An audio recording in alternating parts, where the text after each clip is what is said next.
Hello दोस्तों, नमस्कार। DD पाठशाला में आप सभी लोगों का फिर से एक बार स्वागत है। हमने पिछले क्लास में 2025 का प्रीवियस ईयर यानी 2025 में जितने भी सारे सवाल पूछे गए थे ऑब्जेक्टिव का, खास करके हम लोग उसका करवा दिए थे। आज हम लोग 2024 का प्रीवियस ईयर क्वेश्चन करेंगे, यानी 2024 में पिछले वर्षों में जितने भी सारे सवाल पूछे गए उनको कराएंगे। आप लोगों को एक बार फिर बता देना चाहता हूँ, ये PYQ सीरीज का दूसरा दिन है। आप लोग शुरू से 10 से 12 क्लास जितने भी PYQ की सीरीज आएंगे उन सारे क्लास को करके तब जाके एग्जाम में बैठना। उसके बाद आप लोगों का पता चलेगा कि एग्जाम में सच में नंबर बढ़ जाएगा। ठीक है, तो चलिए शुरू करते हैं बिना देरी किए हुए। चलिए देखिए, ये क्या है, ये क्लास 12 इकोनॉमिक्स जैक बोर्ड खास करके प्रीवियस ईयर क्वेश्चन कितने 2024 का है। ठीक है, तो चलिए 2024 में सबसे पहला सवाल क्या पूछा गया है। क्या पूछा गया कि निम्नलिखित में से किसका अध्ययन व्यष्टि अर्थशास्त्र के अंतर्गत होता है, यानी इंग्लिश में क्या, विच of the following is study under micro economics. Micro economics के अंडर में किस चीज का स्टडी होता है, इसके बारे में आपको पूछा जा रहा है। तो देखिए, जब आप सामान्य कीमत स्तर यानी जनरल प्राइस लेवल का बात करेंगे तो ये माइक्रो इकोनॉमिक्स का कॉन्सेप्ट नहीं है, क्या मैक्रो इकोनॉमिक्स का कॉन्सेप्ट है, यानी समष्टि अर्थशास्त्र का कॉन्सेप्ट है। उसी तरह बेरोजगारी छोटा मुद्दा नहीं, पूरे देश का मुद्दा है, तो समष्टि अर्थशास्त्र का होगा। मुद्रा की पूर्ति, सप्लाई ऑफ मनी, ये भी क्या है, छोटा कॉन्सेप्ट नहीं है, पूरा देश का कॉन्सेप्ट है। ये भी किस में होगा, मैक्रो यानी समष्टि अर्थशास्त्र में होगा। तो आपका ये तीनों आंसर, तीनों ऑप्शन क्या हो जाएगा, गलत हो जाएगा। आंसर क्या हो जाएगा, डी, यानी उपभोक्ता का जो संतुलन है ये मैक्रो इकोनॉमिक्स का कॉन्सेप्ट है, यानी ये इंडिविजुअल यूनिट का बात करता है, कंज्यूमर इक्विलिब्रियम क्या। ठीक है, तो ऑप्शन क्या हो जाएगा, उपभोक्ता का संतुलन। माइक्रो इकोनॉमिक्स में किस चीज का स्टडी करता है, तो स्मॉल यूनिट्स का, इंडिविजुअल यूनिट्स का, ये सब के बारे में स्टडी करते हैं। तो कंज्यूमर इक्विलिब्रियम कैसा होगा, माइक्रो इकोनॉमिक्स का कॉन्सेप्ट होगा। अगला क्वेश्चन, 2 नंबर क्वेश्चन देखिए क्या है कि वस्तु की मात्रा के सापेक्ष कुल उपयोगिता में परिवर्तन की दर को क्या कहा जाता है। The rate of change in total utility relative to quantity of commodity is called. Total utility में जब चेंज, इसमें टोटल यूटिलिटी में जब चेंज होता है उस चेंज को ही क्या कहा जाता है, सीमांत उपयोगिता कहा जाता है, मार्जिनल यूटिलिटी कहा जाता है। क्या कहा जाता है, मार्जिनल यूटिलिटी कहा जाता है। आप लोग क्या जानते हैं कि यूटिलिटी जो होता है, यूटिलिटी जो होता है ये कितने टाइप का होता है, 2 टाइप का होता है। क्या क्या होता है, एक होता है टोटल यूटिलिटी और एक होता है मार्जिनल यूटिलिटी। टोटल यूटिलिटी क्या बात करता है, टोटल यूटिलिटी बात करता है सम ऑफ मार्जिनल यूटिलिटी का। और मार्जिनल यूटिलिटी क्या बात करता है कि टोटल यूटिलिटी में कितना चेंजेज है उनका बात करता है। इसका फॉर्मूला क्या हो जाएगा, total utility N minus total utility N minus 1। Okay, तो ऑप्शन क्या होगा, क्या बता पूछा जा रहा है, कुल उपयोगिता में परिवर्तन पूछा जा रहा है, टोटल यूटिलिटी में चेंजेस पूछा जा रहा है, तो ऑप्शन क्या हो जाएगा, सीमांत उपयोगिता हो जाएगा। अगला सवाल, अगला सवाल आप लोग के सामने क्या है कि उदासीनता वक्र का विश्लेषण से संबंधित निम्नलिखित कथनों में कौन सा कथन सही है, यानी which of the following statement related to indifference curve analysis are correct. Indifference curve के बारे में पूछा जा रहा है। तो आप लोग क्या जानते हैं इंडिफरेंस कर्व कैसा होता है, तो कैसा होता है, कॉन्वेक्स होता है, यानी उत्तल होता है, मूल बिंदु से कैसा होता है, उत्तल होता है। और ऑप्शन में क्या होगा, और उदासीनता वक्र क्या बात करता है, उदासीनता वक्र बात करता है दो वस्तु का ऐसा संयोग, टू गुड्स का ऐसा कॉम्बिनेशन जहां पर प्रत्येक बिंदु पर जितने भी पॉइंट है, जितने भी पॉइंट बनते हैं टू गुड्स का कॉम्बिनेशन में, प्रत्येक बिंदु पर एक कंज्यूमर को सेम सेटिस्फेक्शन मिलता है हर पॉइंट पर। उस जितने भी संभावित पॉइंट बनते हैं उन पॉइंट को अगर यदि हम लोग कर्व में ड्रॉ करेंगे, कर्व खींचेंगे, तो जो कर्व बनेगा उसको ही हम लोग इंडिफरेंस कर्व कहते हैं। तो ठीक है, सीधा इसका डायग्राम कैसे बनाते हैं, डायग्राम इसका बनेगा इंडिफरेंस कर्व का ऐसे बनाता है। ठीक है, ये क्या बताता है, संतुष्टि का एक स्तर को बताता है। ये इंडिफरेंस कर्व क्या बताता है, संतुष्टि का एक, यानी एक स्तर को बताता है, 1 लेवल को बताता है। उसी तरह अगर हम लोग दूसरा डिफरेंस कर्व खींचेंगे तो क्या बताता है, ये सेटिस्फेक्शन का सेकंड लेवल बताता है, यानी दूसरा स्तर बताता है। तो ये वाला जो इंडिफरेंस कर्व है जिसको हम लोग नाम दे देते हैं IC2, इसका नाम दे देते हैं IC1।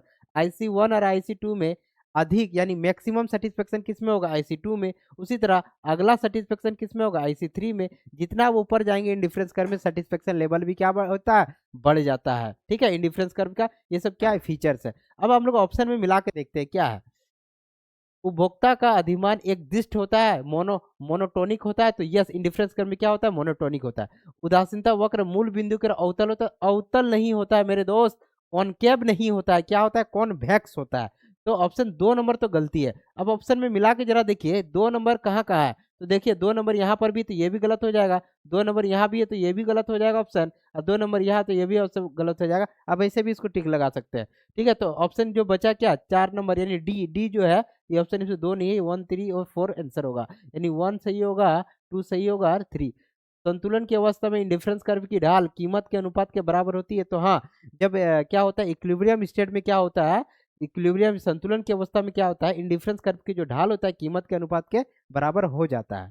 ठीक है, अगला सवाल, एक घटिया वस्तु के लिए मांग वक्र का ढाल होता है, यानी क्या पूछा जा रहा है, इसमें यही पूछा जा रहा है कि इंफीरियर गुड्स में इंफीरियर गुड्स का स्लोप कैसा हो जाएगा। तो देखिए इंफीरियर गुड्स किसको कहते हैं पहले ये समझ जाइए। इंफीरियर गुड्स घटिया वस्तु किसको बोलते हैं। देखिए दोस्तों, अगर मेरा आय बढ़ेगा, आय मेरा क्या हो जाएगा बढ़ेगा, तो हम कुछ वस्तु को त्याग कर देंगे, जो कम दाम में सस्ता है उसको हम लोग क्या करेंगे, उसका डिमांड को क्या कर देंगे घटा देंगे, है ना। क्या हो रहा है समझिए, आय बढ़ने से कुछ वस्तु का डिमांड क्या कर देंगे घटा देंगे, और जब मेरा आय घट जाएगा तो वही वस्तु हम लोग खरीदने लगेंगे, यानी वही वस्तु का क्या हो जाएगा डिमांड हो जाएगा। ऐसे वस्तु को हम लोग क्या कौन सा गुड्स बोलते हैं, इंफीरियर गुड्स बोलते हैं, घटिया वस्तु कहते हैं। आप सोच लीजिए एग्जाम्पल में क्या क्या होगा, आपका इनकम बढ़ने से आप किस किस गुड्स का डिमांड घटाएंगे, अब सोच लीजिए वैसे गुड्स को कौन सा गुड्स कहेंगे घटिया वस्तु, इंफीरियर गुड्स। और इंफीरियर गुड्स में इनकम किसका, इनकम और डिमांड के बीच कैसा संबंध होता है, नेगेटिव संबंध होता है, तो इसका भी जो वक्र का जो ढाल होगा क्या हो जाएगा नेगेटिव होगा, ऋणात्मक हो जाएगा। अगला सवाल, अगला सवाल क्या है, उपभोक्ता की आय बढ़ने से किस प्रकार की वस्तु की मांग कम हो जाती है, demand for which type of goods decrease when income increase. आपको अभी हम जस्ट बताए, अभी क्या बताए, आय बढ़ने पर क्या हो जाएगा कुछ गुड्स का डिमांड घट जाएगा, कुछ गुड्स का डिमांड क्या हो जाएगा घट जाएगा। ऐसा वस्तु को कौन सा गुड्स बोलते हैं, इंफीरियर गुड्स, घटिया वस्तु। और घटिया वस्तु में एक प्रकार होता है गिफिन वस्तु, कौन सा वस्तु होता है गिफिन वस्तु। तो गिफिन वस्तु कैसा, गिफिन वस्तु के बीच गिफिन वस्तु में क्या होगा, आय बढ़ने के साथ साथ वस्तु की मांग भी क्या हो जाएगा कम हो जाएगा। अगला सवाल, निम्नलिखित में से प्रतिस्पर्धा वस्तु का संयोजन, प्रतिस्पर्धा कॉम्पिटिटिव गुड्स के बारे में पूछा जा रहा है, प्रतियोगिता गुड्स के बारे में पूछा जा रहा है, तो कौन सा होगा ऑप्शन में, कार और पेट्रोल क्या कॉम्पिटिटिव गुड्स है, प्रतिस्पर्धा गुड्स है, नहीं।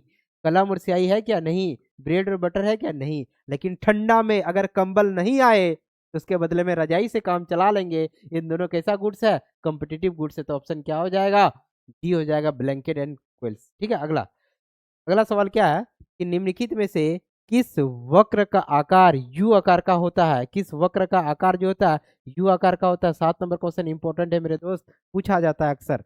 ठीक है, तो क्या है किस वक्र का आकार यू आकार का होता है। तो देखिए इसको डायग्राम कैसे बनाते हैं। हाँ, आप लोग जानते हैं कि सीमांत लागत और औसत लागत का आकार कैसे हो जाएगा, सीमांत लागत और औसत आकार कैसे हो जाएगा यू आकार का हो जाएगा। तो देखिए ये होता है सीमांत लागत, ये हो जाएगा क्या हो जाएगा औसत लागत।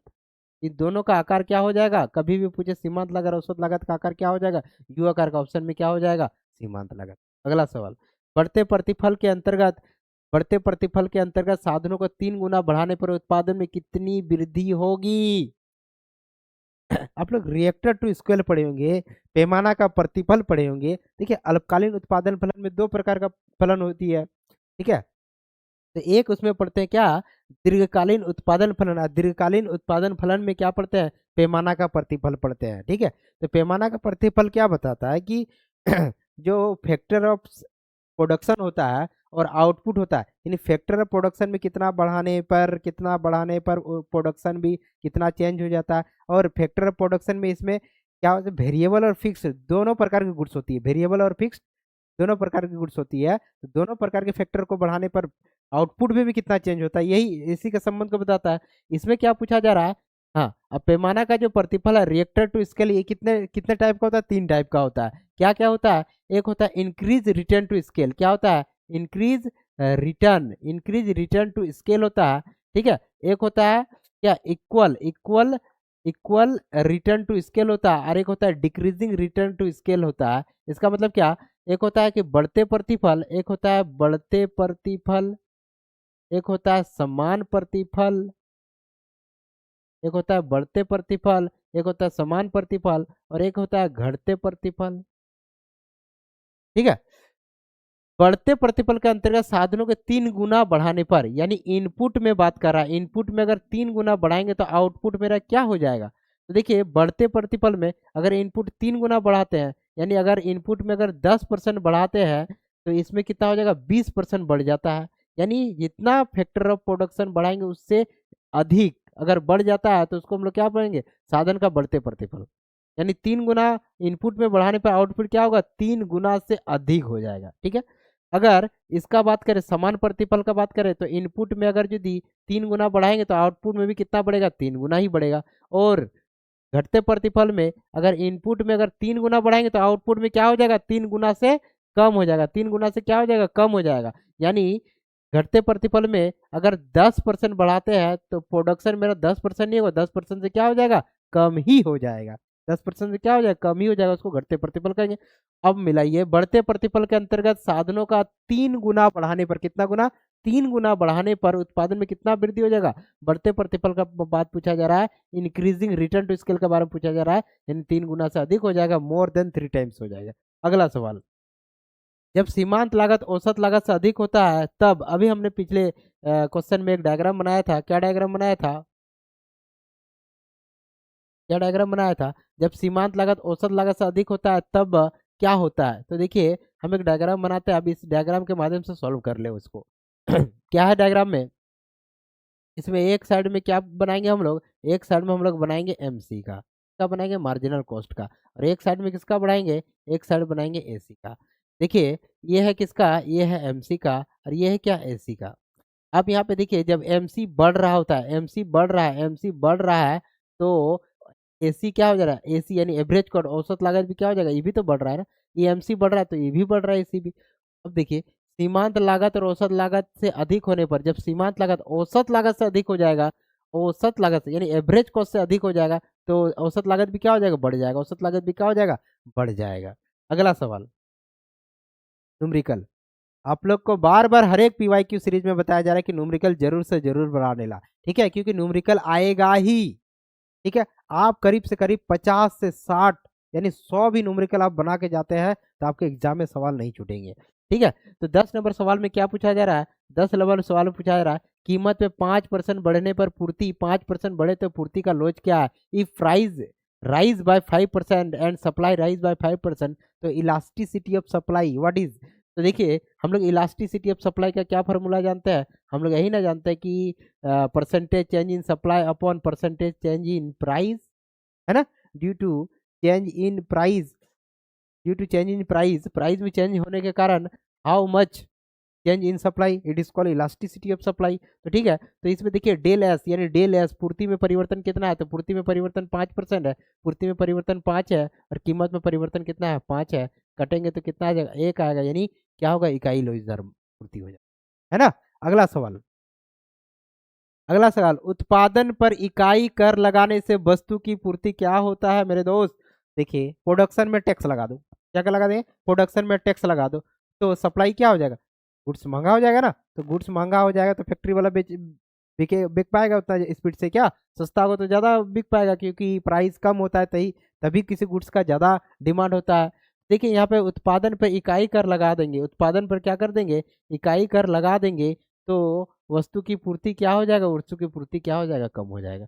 अगला सवाल, जब पूर्ति वक्र कीमत अक्ष के समांतर हो जाता है, क्या पूछा जा रहा है, जब पूर्ति वक्र, पूर्ति वक्र, देखिए दोस्तों इधर में हम लिखते हैं कीमत, इधर में क्या लिखेंगे, कीमत, इधर में लिखेंगे पूर्ति, इधर में क्या लिखेंगे, सप्लाई, इधर में लिखेंगे प्राइस और इधर में लिखेंगे सप्लाई। यह क्या पूछा जाए, जब पूर्ति वक्र कीमत अक्ष के समांतर हो जाएगा, कीमत अक्ष के समांतर कर दो, कीमत अक्ष के समांतर कर दो।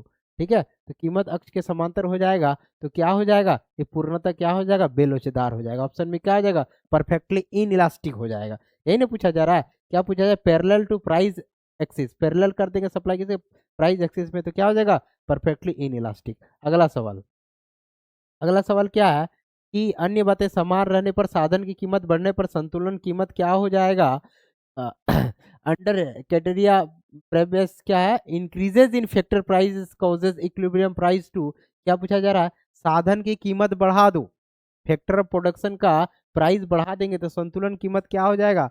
किसी गुड्स का अगर फैक्टर प्रोडक्शन का प्राइस बढ़ा देंगे तो उसका दाम भी क्या हो जाएगा, बढ़ जाएगा, उसका संतुलन कीमत भी क्या हो जाएगा, बढ़ जाएगा। आप एक फैक्ट्री चला रहे हैं, फैक्ट्री में कच्चा माल लाएंगे, रॉ मटेरियल लाएंगे, और रॉ मटेरियल का प्राइस बढ़ा हुआ है, रॉ मटेरियल का प्राइस बढ़ जाता है, तो आप जो गुड्स बनाएंगे उसका भी प्राइस क्या कर देंगे, बढ़ा देंगे। ऑप्शन क्या हो जाएगा, इंक्रीजेज हो जाएगा। अगला सवाल, मुक्त प्रवेश एवं निर्गमन की स्थिति में बाजार कीमत बराबर होती है with free entry and exit market price equal. आप देखिए, फ्री एंट्री एंड एग्जिट का बात कर रहा है, यानी परफेक्ट कंपटीशन मार्केट का बात कर रहा है। किसका बात कर रहा है, परफेक्ट कंपटीशन मार्केट का बात कर रहा है। और परफेक्ट कंपटीशन में क्या होता है, परफेक्ट कंपटीशन में क्या होता है कि जहाँ पे प्राइस होता है, जहाँ पर प्राइस होता है वह इक्वल एमआर के बराबर होता है, और यही इक्वल किसके होता है, एमसी के बराबर होता है। तो ऑप्शन में देखिए, फ्री एंट्री एग्जिट किसके बराबर हो जाएगा, किसके बराबर हो जाएगा, तो हाँ, या क्या पूछा रहा है, बाजार कीमत, बाजार जो कीमत है किसके बराबर हो जाएगा, तो एमआर के बराबर हो जाएगा। किसके बराबर हो जाएगा, सीमांत आय के बराबर हो जाएगा। अगला सवाल, निम्नलिखित में से कौन समष्टिगत आर्थिक एजेंट है, कौन सा समष्टिगत आर्थिक एजेंट है। मैक्रो इकोनॉमिक्स का कॉन्सेप्ट कौन सा है, मैक्रो इकोनॉमिक्स का एजेंट कौन सा है, तो देखिए कंज्यूमर ये तो नहीं है ना, ये तो इंडिविजुअल यूनिट्स का बात कर रहा है, यानी माइक्रो का बात कर रहा है।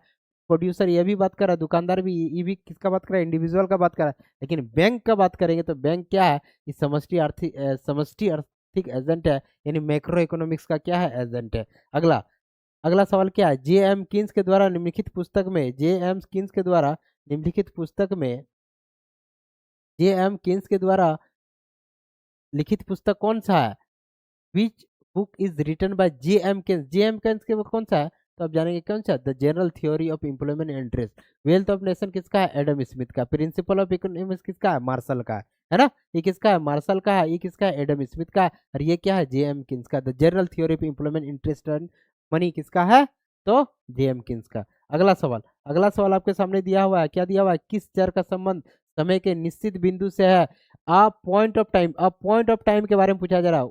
Which variable relates a point of time. अगर पीरियड ऑफ टाइम देता और पीरियड ऑफ टाइम देता, तो पीरियड ऑफ टाइम देता तो कौन सा हो जाता, फ्लो के बारे में हो जाता। लेकिन निश्चित बिंदु टू द पॉइंट के बारे में पूछा जा रहा है, तो क्या हो जाएगा, स्टॉक हो जाएगा, क्या हो जाएगा, स्टॉक। अगला सवाल, अगला सवाल आपके सामने है, क्या है सवाल आपके सामने, जीडीपी की गणना में अंतिम, जीडीपी की गणना में, जीडीपी की गणना में अंतिम वस्तु का मूल्य किस विधि से शामिल होता है, which GDP method include value of final goods. किस में बात होगा, उत्पादन विधि में बात हो जाएगा, कौन सा, प्रोडक्ट मेथड में हो जाएगा। ठीक है, नेशनल आय यानी राष्ट्र की गणना कितने विधि से ज्ञात करते थे, तीन विधि से ज्ञात करते हैं। कौन कौन सा विधि से, उत्पादन विधि, आय विधि और व्यय विधि। ये तीनों एग्जाम के लिए बहुत इंपॉर्टेंट है, तीनों को जरूर सॉल्व कर लेना मेरे दोस्त।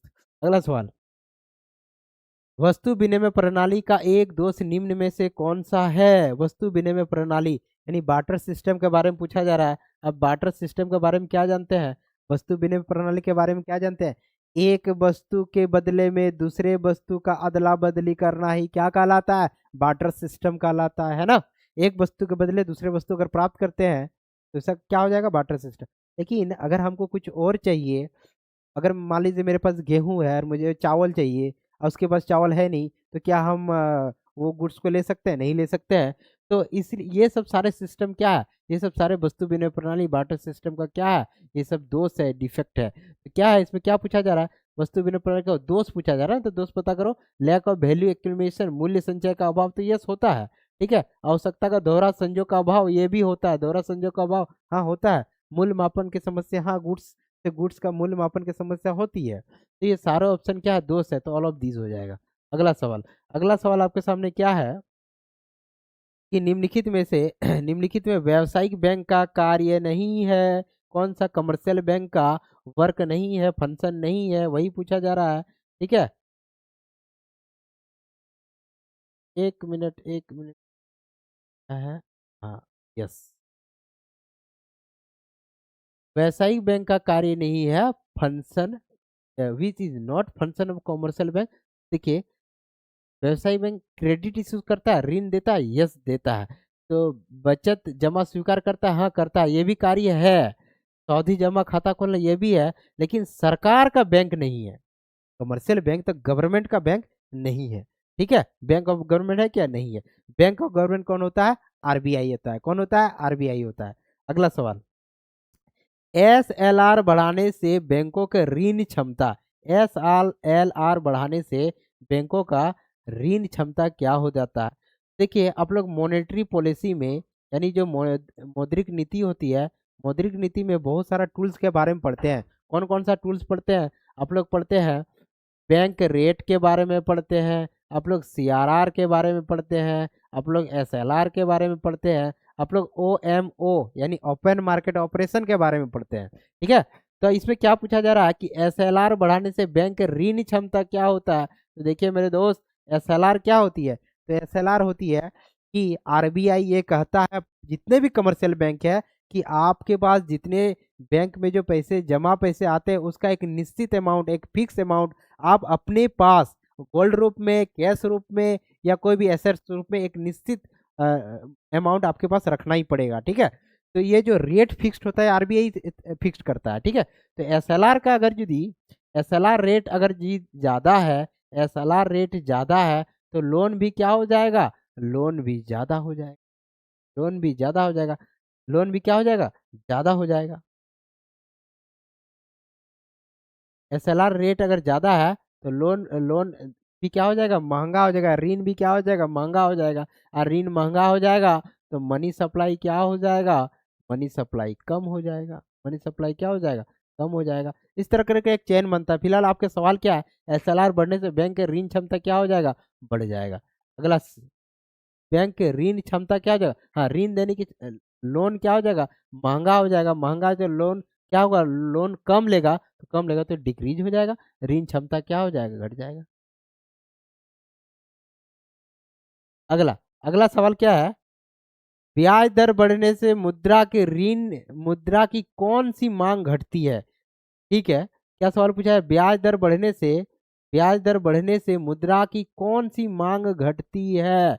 ब्याज दर बढ़ने से, याद रखिए, ब्याज दर बढ़ने से पूछा जा रहा है, बढ़ने से मुद्रा की मांग यानी which demand for money falls when interest rate rises. Interest rate अगर ज्यादा होगा तो सट्टेबाजी की मांग क्या हो जाएगा? ये मांग क्या हो जाएगा? घट जाएगा, क्योंकि ब्याज दर बढ़ा हुआ है तो लोग सट्टे में पैसा क्यों लगाएंगे? किसी किसी चीज में इन्वेस्ट कर देंगे, है ना, किसी सामान में इन्वेस्ट कर देंगे, किसी गोल्ड में इन्वेस्ट कर देंगे, लेकिन सट्टेबाजी में इन्वेस्टमेंट नहीं करेंगे क्योंकि इंटरेस्ट रेट बढ़ा हुआ है। तो ये क्या हो जाएगा?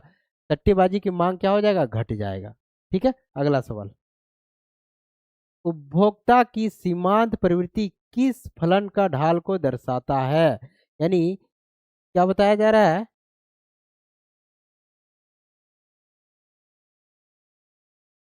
हाँ, marginal propensity to consume measure slope of which function. तो देखिए सीमांत सीमांत उपभोग प्रवृत्ति किस फलन की ढाल को दर्शाता है? तो उपभोग फलन की ढाल को दर्शाता है। किसको दिखाएगा? उपभोग फलन को दिखाएगा, कंजप्शन की स्लोप को बताता है। अगला एक न्यूमेरिकल है। क्या न्यूमेरिकल है? यदि गुणांक 4 है तो MPS क्या पूछा जा रहा है? यदि मल्टीप्लायर 4 है तो MPS के बारे में पूछा जा रहा है, और हम लोग जानते हैं K इक्वल टू क्या हो जाएगा? 1/MPS हो जाएगा। तो MPS पूछा जा रहा है, MPS बराबर क्या हो जाएगा? 1/K हो जाएगा। K का वैल्यू कितना दिया? K का वैल्यू कितना दिया? 4 दिया, और 1/4 का मतलब क्या हो जाएगा? 0.25 हो जाएगा। आंसर क्या हो जाएगा? 0.25। अगला सवाल, अगला सवाल दिया है क्या? MPC बढ़ने से समग्र मान इंक्रीज इन एमपीएस कॉजेज, हाँ, increase in MPS causes aggregate demand. तो देखिए MPC बढ़ने पर MPC में क्या छुपा हुआ है? तो MC में C छुपा हुआ है, और C का मतलब क्या होता है? कंजप्शन, और कंजप्शन बढ़ रहा है यानी एग्रीगेट डिमांड भी क्या हो जाएगा? बढ़ेगा। कंजप्शन बढ़ेगा यानी एग्रीगेट डिमांड भी बढ़ेगा, क्योंकि एग्रीगेट डिमांड का कंपोनेंट ही क्या होता है? AD बराबर C+I होता है कि नहीं? इसमें से बहुत सारा गवर्नमेंट का भी होगा, एक्सपोर्ट बनने से इम्पोर्ट का भी होगा, यानी सी है यानी कंजप्शन है, कंजप्शन MPC में कंजप्शन है तो ये बढ़ेगा, तो क्या हो जाएगा? ये भी, इसका भी ढाल क्या हो जाएगा? बढ़ जाएगा। अगला 26 नंबर क्या है? सरकार की राजस्व आय का स्रोत है। क्या है? रेवेन्यू इनकम के बारे में पूछा जा रहा है। रेवेन्यू इनकम के बारे में क्या है कि ऐसा इनकम, गवर्नमेंट का ऐसा इनकम जिससे उसका कोई लाइबिलिटीज नहीं बढ़ता है और ना ही कोई एसेट्स बनता है, वैसा को क्या कहते हैं? रेवेन्यू इनकम कहते हैं। तो रेवेन्यू इनकम में देखिए, अगर डिस इन्वेस्टमेंट करते हैं तो लाइबिलिटीज बढ़ता है, विदेश से ऋण लेते हैं तो सरकार का भी लाइबिलिटीज दायित्व बढ़ता है, हाउस होल्ड डेप्ट करते हैं, घरेलू ऋण करते हैं, उससे भी बढ़ता है। लेकिन सरकार निवेश से जो लाभांश है, जो लाभ मिलता है, इससे कोई लाइबिलिटीज बढ़ता नहीं, भले ये सरकार का एक प्रॉफिट है। अगला 27 नंबर सवाल, जब बजट में व्यय अधिक और आय कम हो, एक्सपेंडिचर क्या हो, अधिक हो, एक्सपेंडिचर एक्सपेंडिचर अधिक हो और इनकम कम हो, खर्चा ज्यादा आय कम, तो क्या घाटे का बात है, घाटे का बजट होगा। अगला सवाल क्या है कि भारत में जीएसटी से बाहर रखा गया उत्पाद कौन सा है, जीएसटी से बाहर पूछा जा रहा है, क्या पूछा जा रहा है।